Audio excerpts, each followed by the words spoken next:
ଏବେ ବଜାରରେ ବହୁତ ଆମ୍ବ ଆଉ ଶସ୍ତାରେ ମିଳୁଛି। କିଛି ଦିନ ପରେ ଆଉ ଆମ୍ବ ମିଳିବନି କାରଣ ଆମ୍ବ ପାଚିଯିବ। ଏହି ସମୟରେ ଆମେ ବିଭିନ୍ନ ପ୍ରକାର ରେସିପି ବନେଇକି ଖାଇ ନେବା ଉଚିତ। ଆଜି ମୁଁ ଯେଉଁ ରେସିପି ଆପଣଙ୍କ ସହିତ ସେୟାର କରିବାକୁ ଯାଉଛି ମୁଁ ଭାବୁଛି ଆପଣ କେବେ ବି କରିନଥିବେ। ତ ଚାଲନ୍ତୁ ଏଇଟା ଦେଖିନେବା ସହଜ ଉପାୟରେ ଆମେ କେମିତି ବନେଇବା। ନମସ୍କାର, ମୋ ଚ୍ୟାନେଲ ମୁଁ ସମସ୍ତଙ୍କୁ ସ୍ୱାଗତ କରୁଛି। ଏଇଠି ମୁଁ 300 ଗ୍ରାମ ଆମ୍ବ ନେଇଛି ଆଉ ଆମ୍ବଟାକୁ ଭଲ ଭାବରେ ମୁଁ ଧୋଇଦେବି। ଏଇଟାକୁ ପ୍ରଥମେ ମୁଁ 10 ମିନିଟ୍ ପାଣିରେ ବୁଡ଼େଇକି ରଖିବି କାରଣ ଆପଣ ଜାଣିଥିବେ ଆମ୍ବର ଗୋଟେ ଗରମ ଭାବ ଥାଏ, ଗରମ ଭାବ ତ ପଳେଇବ ଆଉ ତାପରେ ଆମେ ତାକୁ ଘଷିକିରି ଧୋଇଦେବା କାରଣ ବଜାରରେ କେଉଁଠି ବି ଆମ୍ବ କୁଢ଼ା ହେଇକି ବିକ୍ରି ହେଉଥାଏ। ଏଇଟାକୁ ଭଲ ଭାବରେ ଧୋଇ ସାରିଲା ପରେ ଆମେ ଗୋଟେ କପଡ଼ା ନେବା ଆଉ କପଡ଼ାରେ ଏଇଟାକୁ ଭଲ କରି ପୋଛିଦେବା। ଆଜି ମୁଁ ଯେଉଁ ନୂଆ ରେସିପିଟା ବନେଇବାକୁ ଯାଉଛି ମୁଁ ଭାବୁଛି ଏଇଟା କେବେ ବି ଆପଣ ବନେଇ ନଥିବେ ଆଉ ଥରେ ଯଦି ବନେଇବେ ପୁରା ଗରମ କାଳରେ ଆପଣ ଏଇଟାକୁ ହିଁ ବନେଇବାକୁ ଚାହିଁବେ। ଆଉ ଏଇ ରେସିପିଟା ବନେଇବାକୁ ଆପଣଙ୍କୁ କୌଣସି ପରିଶ୍ରମ କରିବାକୁ ପଡ଼ିବନି କାରଣ ନା ଆମ୍ବ କାଟିବାକୁ ପଡ଼ିବ ଆପଣଙ୍କୁ, ନା ଆପଣଙ୍କୁ ଖରାରେ ଶୁଖେଇବାକୁ ପଡ଼ିବ। ଆମ୍ବର ଏଇ ରେସିପିଟା ବନେଇଲେ ଆମେ ପୁରା ବର୍ଷ ରଖିକି ବି ଖାଇପାରିବା। ସେଇଥିପାଇଁ ଯେତେବେଳେ ବନେଇବା କିଛି କଥାରେ ଆମକୁ ଧ୍ୟାନ ଦେବାକୁ ପଡ଼ିବ। ଯେମିତି ଆମ୍ବକୁ ଭଲ ଭାବରେ ଧୋଇକିରି ଗୋଟେ କପଡ଼ାରେ ପୋଛି ନେବା, ଟିକେ କରି ତା ଦେହରେ ପାଣି ନ ରହିବା ଦରକାର। କିଛି ଦିନ ପରେ କଞ୍ଚା ଆମ୍ବ ସରିଯିବ, ସେଇଥିପାଇଁ ଆମେ ଯେଉଁ ରେସିପିଟା ବନାଉଛୁ ସେଇଟାକୁ ବେଶୀ ଦିନ ରଖିବାକୁ ଭଲ ଭାବରେ ଧୋଇ ତାକୁ ଭଲ ଭାବରେ କପଡ଼ାରେ ପୋଛିଦେବ ଯେମିତି ତା ଦେହରେ ଟିକେ ବି ପାଣି ନ ରହେ, ତାହେଲେ ସେଇଟା ବେଶୀ ଦିନ ରହିପାରିବ। ଏଇଠି ମୁଁ ଆମ୍ବକୁ ଗ୍ରେଟ୍ କରିଦେଉଛି, ଆପଣ ଦେଖିପାରୁଥିବେ। ୟା ଛଡ଼ା ମୁଁ ଗୋଟେ ଛୋଟ ଗ୍ରେଟର ନେଇଛି, ଏଥିରେ ବି ଆପଣ କରିପାରିବେ କିନ୍ତୁ ଏଥିରେ ବହୁତ ଛୋଟ ଛୋଟ ଆମ୍ବ ବାହାରିବ, ଛୋଟ ଛୋଟ ଆମ୍ବ ଟୁକୁଡ଼ା ହେଇକି ବାହାରିବ ଆଉ ବହୁତ ଡେରି ବି ଲାଗିବ। ସେଇଥିପାଇଁ ମୁଁ ଏଇ ବଡ଼ ଗ୍ରେଟରଟା ୟୁଜ୍ କରୁଛି।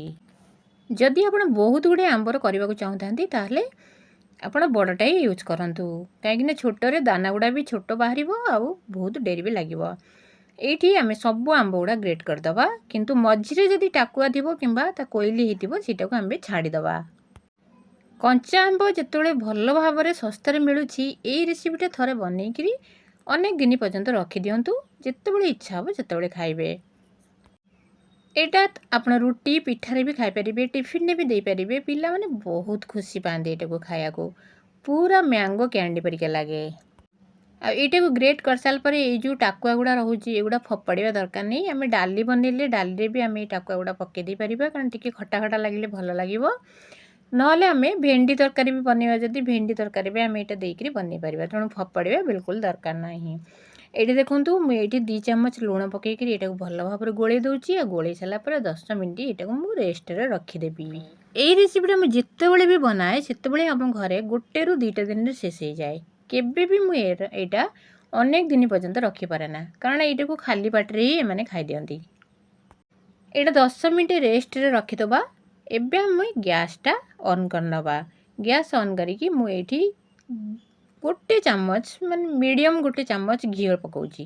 ଆପଣ ଯଦି ଘିଅ ନ ଖାଇବାକୁ ଚାହାନ୍ତି ତାହେଲେ ଆପଣ ଏଇଠି ତେଲ ପକାଇ ପାରିବେ, କିନ୍ତୁ ଘିଅରେ ଆର ବାସ୍ନାଟା ଖୁବ୍ ବଢ଼ିଆ ହୁଏ ଆଉ ଅନେକ ଦିନ ପର୍ଯ୍ୟନ୍ତ ଆମେ ଏଇଟାକୁ ଭଲ ଭାବରେ ରଖିପାରିବା। ଏଇଠି ଟିକେ ଜିରା ବି ଆପଣ ଦେଇପାରିବେ, ଟିକେ କଳା ଜିରା ବି ଆପଣ ଦେଇପାରିବେ, କିନ୍ତୁ ମୁଁ ସେଗୁଡ଼ା ଦେଉନି। ମୁଁ ଏଇଠି ଅଧା ଚାମଚ ସੌଂଫ ଦେଉଛି। ସੌଂଫ ଦେଇକରି ତାପରେ ଆମେ ଏଇଠି ଚିନି ପକାଇଦେବା। ଚିନିଟା କିନ୍ତୁ ଏଇଠି ଆମକୁ କାରାମେଲ୍ କରିବାକୁ ପଡ଼ିବ, ସେଇଥିପାଇଁ ଆମେ लो फ्लेम्रे गैसटा रखिकी चिनीटाକୁ कारामेल करवा। आप देखिपे धीरे धीरे यहाँ कारामेल होती आम गैसटा को केबे भी हाई फ्लेम्रे दबानी। जदि चीनी कारामेल करी ए रेसिपीटा बनवा को असुविधा है ताहले आपण ये गुड़ यूज करिपारती। गुड़ देले भी रेसिपीटा पूरा यहीपरिका लगे, किसी फरक पड़ना। ये आप देखिपे चीनीटा पूरा पूरी कारामेल हो जाइए आउ खूब ही सुंदर देखा जाउची कलरटा।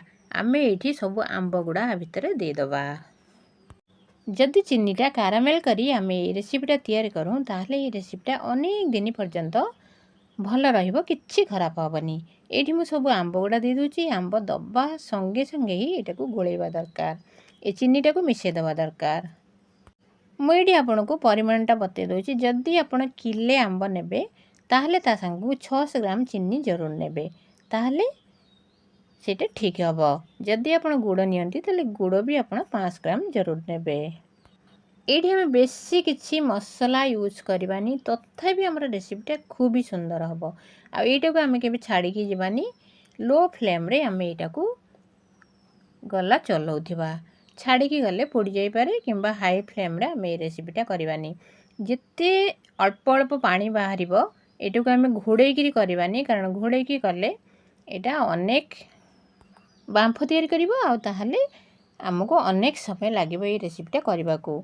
ये गोटे चामच लंका गुंड दूची अल्प टिके हलदी दूची केवल कलर पाई हलदी और लंका गुंड दे सारापर आम पूर्वर जमी चलाऊले सेमती चलैक रखा देखिए किसी समय पर आ भितर अल्प अल्प पानी बाहर तेणु पानीटा आम जिते सुखेबा सेते डेरी पर्यंत आम आंबटा को साइड की रखिपर।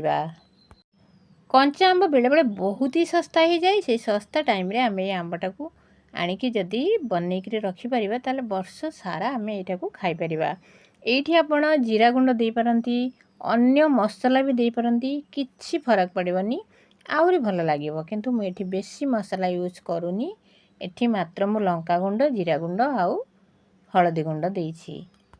एटा टिके चलाउथिबे चलैला संगे संगे आपण देखिबे आंब गुड़ा सीझी जाऊँगी आर कलरटा खूब ही सुंदर हो जाइए आप देखी पारे कलरटा खूब ही सुंदर होटा पूरा कड़े छाड़देलानी से जानवे जे आंबटा पूरापूरी हो गलानी।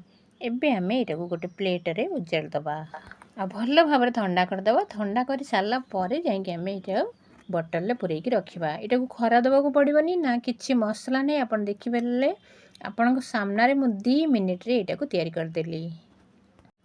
एटा को हम पिठा रोटी सांगे खाईपर रुटी सांगे जेली परिका मझे देकर खाईपर खूब ही सुंदर लगे।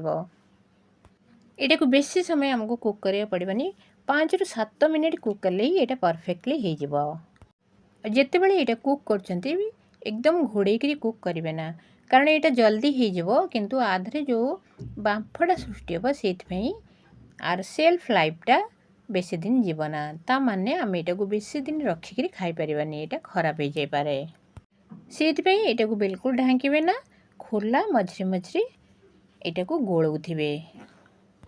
कंचा आंबर ये नुआ रेसिपीटा जरूर बनईकि गोटे थर खातु कौन परिश्रम ना कौन झमेला भी ना खरा दबार झमेला अच्छी ना अनेक गुड़े मसला दबार झमेला अच्छी आ खाइबा को बहुत ही स्वादिष्ट लगे पिला माने बहुत भल पाती।